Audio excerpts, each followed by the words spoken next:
About that time some people came up and told him about the Galileans Pilate had killed while they were at worship, mixing their blood with the blood of the sacrifices on the altar.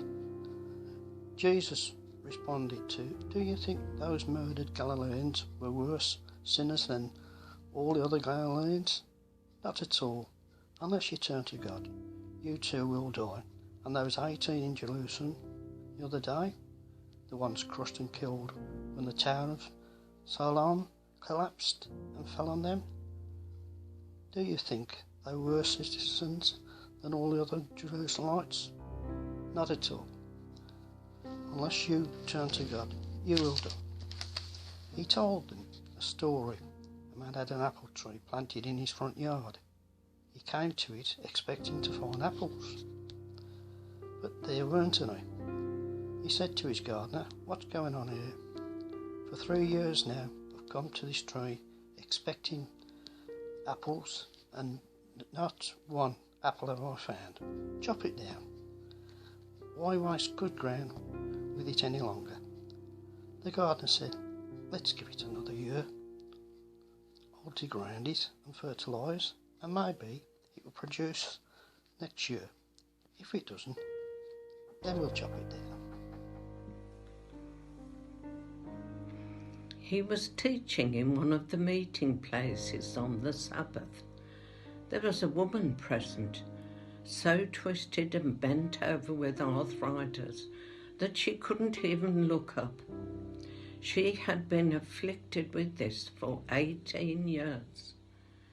When Jesus saw her, he called her over. "Woman, you're free." He laid hands on her, and suddenly she was standing straight and tall, giving glory to God.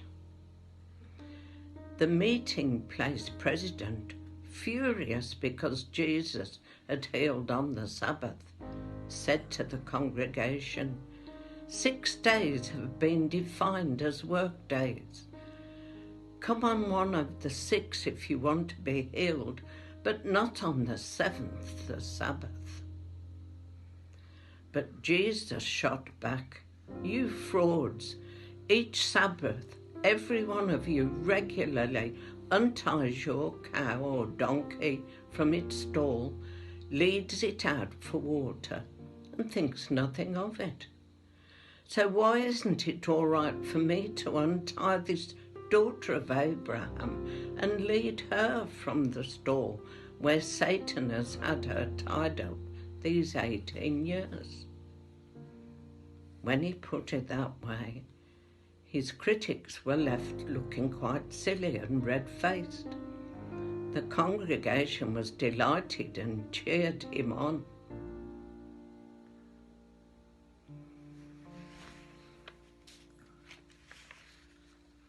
Then he said, "How can I picture God's kingdom for you?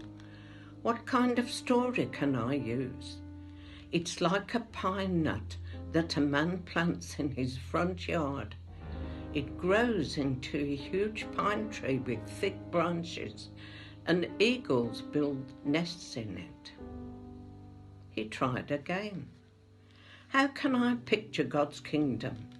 It's like yeast that a woman works into enough dough for 3 loaves of bread, and waits while the dough rises." He went on teaching from town to village, village to town, but keeping on a steady course towards Jerusalem. A bystander said, "Master, will only a few be saved?" He said, "Whether few or many is none of your business. Put your mind on your life with God. The way to life, to God, is vigorous and requires your total attention. A lot of you are going to assume that you'll sit down to God's salvation banquet just because you've been hanging around the neighbourhood all your lives. Well, one day you're going to be banging on the door, wanting to get in, but you'll find the door locked and the master saying, 'Sorry, You're not on my guest list. You'll protest, but we've known you all our lives, only to be interrupted with his abrupt, "Your kind of knowing can hardly be called knowing. You don't know the first thing about me." That's when you'll find yourselves out in the cold, strangers to grace. You'll watch Abraham, Isaac, Jacob, and all the prophets march into God's kingdom. You'll watch outsiders stream in from east, west, north and south and sit down at the table of God's kingdom. And all the time you'll be outside looking in and wondering what's happened. This is the great reversal. The last in line put at the head of the line, and the so-called first ending up last.